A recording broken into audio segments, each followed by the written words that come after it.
Hey, what's up guys? So I'm here at CES at the Vueroid booth to take a look at a high-end dash cam that I'm really interested in. It's called the S1 4K Infinite. It records at 4K and 60 FPS up front with a Sony Sarvis 2 sensor. It's got HDR, it's got a bright f1.6 aperture lens. It's also got both buffered parking recording as well as low power energy saving parking recording. It's got overheat protection, and it's got some special AI software that can both help you enhance license plates or blur faces and license plates for privacy. And it's also available as a single channel, dual channel, or triple channel configuration. Now it's not available yet, it's expected to launch in April, but we've got it here as a preview and we're gonna go ahead and take a closer look at it. And to help me learn a little bit more about this dash cam, we've got James Kim. He's involved with strategic business development here at Vueroid. And so let's go ahead now and take a closer look at this dash cam.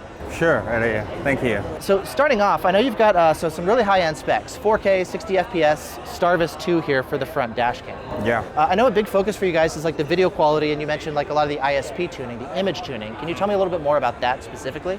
The Vueroid is 28 years old company, and we actually originated in the semiconductor designing company, and we spent more than 10 years for the image signal processor and ADAS SoC. So we have our own algorithm regarding this image processing. So we know how to play with this image quality and tuning. And we know the optimization of the image quality. So you've been working on that for a while, and now you're kind of like building your own dash cam around the image processing you've already been doing. Yeah, we can tune and we can make the image which is optimized for this application of dash cam. Okay, so can you tell me a little bit more? I know you've got HDR, you've got a lot of the high-end features. What are you guys doing as far as like the image tuning to help capture more details? Basically, we just chose and we just optimized all the components which is focused on the image quality, how we can capture and how we can use the shutter speed, and everything is focused on the making the good image and optimize the image quality. And to help with this even further, I know that you also have your own AI-based software that helps to further enhance license plates. Yeah. Show me how this works. This is actually, it doesn't, modify or change the origin video. But when the user need, they just capture some image and upload the cloud. And then our algorithm will perform such kind of restoration, and the user can download the result image. So basically, it detects the number plate. So origin number plate is look like this, but after the AI algorithm enhancement, so this kind of result we can get. That's a pretty big improvement. So like this is what you're saying other dash cams do. This is really common. I see that all the time.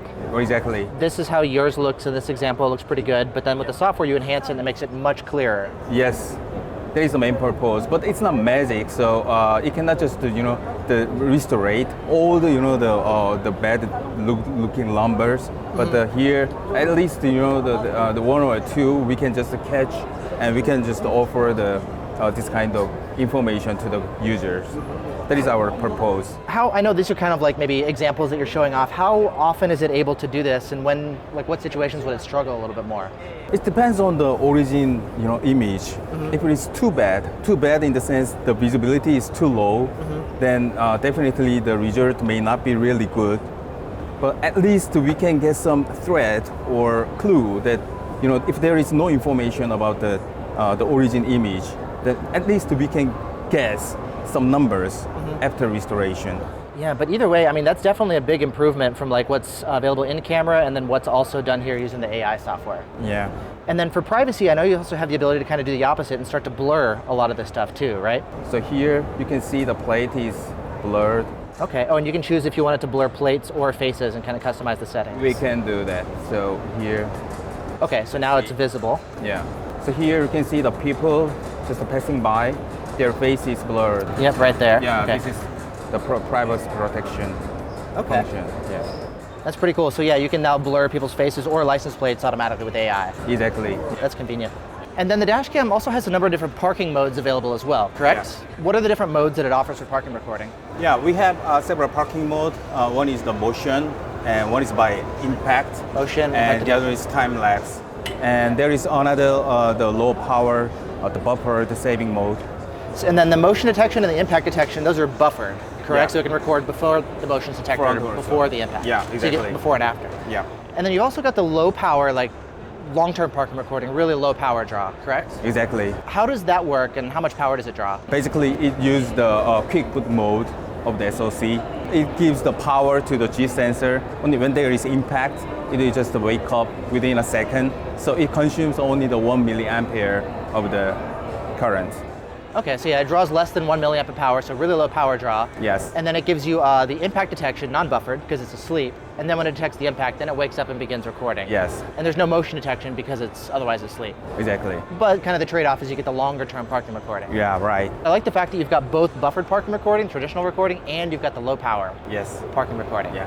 What about the overheat protection that's available here in these dash cams as well? There is certain scenario regarding the based on the temperature.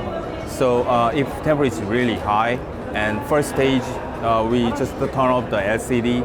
The LCD on the back, the screen, if it gets Yeah. too hot, turns it off. Yeah. Oh, okay. So because of the LCD is turned off, so after some time it will cool down. Then automatically it will turn on the LCD. Okay. So if there is a really high temperature, it may get the damage of the video record.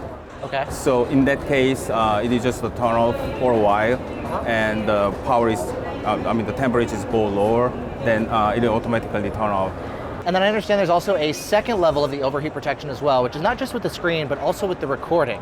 So the idea is that the dash cam overheats. Like most dash cams, if they get too hot, they shut off to protect themselves. But with this one, it can actually shut off, cool down, and then once it cools off, it can actually boot back up and resume recording, correct? Exactly, yeah. That's really cool. I haven't seen that in a lot of dash cams, but I actually really like that feature.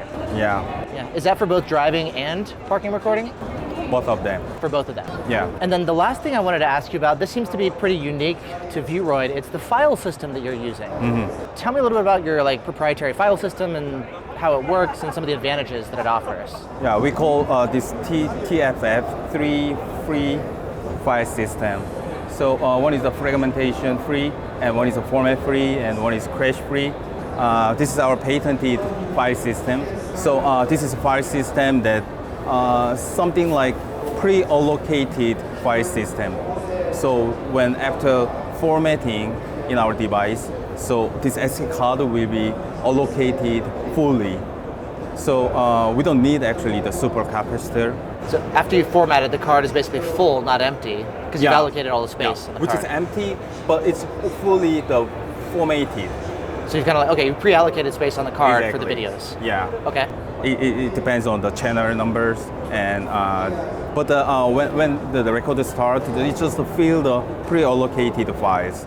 Okay. So because of the sudden power cutoff, still the last file will be survived, and there is no any issue or error. Okay, so the idea is to avoid corruption Yeah. in case the dash cam quickly turns off. Exactly. Something I noticed here that's pretty interesting is, so I know you mentioned off camera, there's no battery built in and there's no supercapacitor built in. No. And so for that reason, if we turn off power to the dash cam, when we pull the cable, the dash cam instantly shuts off. There's no capacitor to help it shut down safely and save that file to the video card and then Normally it is. turn it off. But so it's due to your file system that it can actually help avoid that corruption, Yeah. correct? Exactly. Okay. Yeah, that way. And actually, we just concerned about the life length of the SD card, because we just try to use the common, even way of the SD card, the area. But in the same time, there is a slight demerit that we cannot fully use sometimes of this SD card storage. Okay, so you can't necessarily use the whole card, but you're trying to improve the longevity of the Exactly. card itself Yeah. because they do have limited numbers of Exactly. rewrite cycles. Yeah. Yeah, that all sounds pretty interesting. So 4K, 60 FPS, Sony Starvis 2, HDR, buffered parking recording, low power parking recording. I know there's Bluetooth and Wi-Fi, but you're still kind of working on the Bluetooth implementation and thinking how you want to approach that, correct?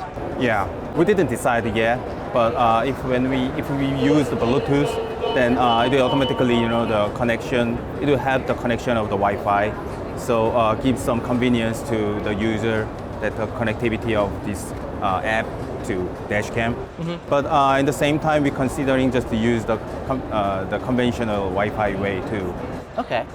And then so the dash cam itself, we've got the front dash cam, of course. We've also got a rear dash cam. So Sony Starvis 2 2K for the rear dash cam, 30 FPS with HDR. Yep. And we've also got an interior cabin camera that's available as well, 1080p Sony Starvis.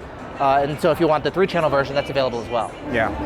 And then as far as like expected pricing and availability, what can we expect for the launch of the dash cam?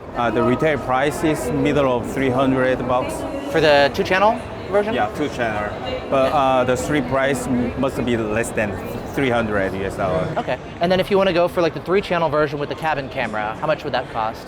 It could be 330 to 340, something like Okay. that. Kind of It's going to be probably launched, yeah. Okay. So yeah, I mean, based on specs and features, like this one seems to be ticking a lot of the right boxes. So yeah, on paper, it seems like it could potentially be like one of those, choices for like a really good, potentially one of the best dash cams. I don't know, we'd have to test it, of course, but I hope so. I'm really glad to see you guys are actually really going for like high-end specs and features and license plate capture and all. Like, it sounds pretty interesting here. Yeah, we just focus on to design and develop this product as the aspect of the customers. So when they use the dash cam, what they really need. So we just focus on that point, so develop the software and hardware and everything. Finally, there's also going to be a couple different models. So like the S1 4K Infinite, this is going to be like flagship version, but there's also some other ones coming out. Right? Yeah, exactly. The next model will be QHD. QHD, so if you wanted 2K. Yeah, that will be 2K and 2K rear view camera. 2K rear. Yeah. So same idea as this one, but just 2K for the front camera. Exactly, but the color will be slightly changed. So instead of silver, what color is it here? It's gonna be dark blue. Kind of a dark blue color? Yeah, blue, black, something like that. Okay. Yeah. And then I know there's like a third dash cam you also want to release as well? Yeah, third one will be the Prime, which is very fancy and easy to touch, easy to get, and small, and one channel, single channel. So yeah, that will be launched probably in SEMA sometime. Okay, so you have like a smaller single channel version as well. Yeah. So awesome. Thanks for the time and thanks for helping explain kind of this new dash cam that you guys are working on. Thank you for stopping by here. Yeah, thank cool. you. And then once it's available, I'll put some additional information for you guys down in the description where you can purchase. I've got a ton of dash cams right now that I still need to review, but at some point I'd like to add this one to the list as well, so stay tuned for that. Anyways, that's it for now. Thanks so much and stay tuned for more videos here at Thank CES. you. Thank you so much. Thanks. That's cool. I know a lot of dash cams traditionally, throat's getting dry. When the user needs some kind of help to make them better, the visibility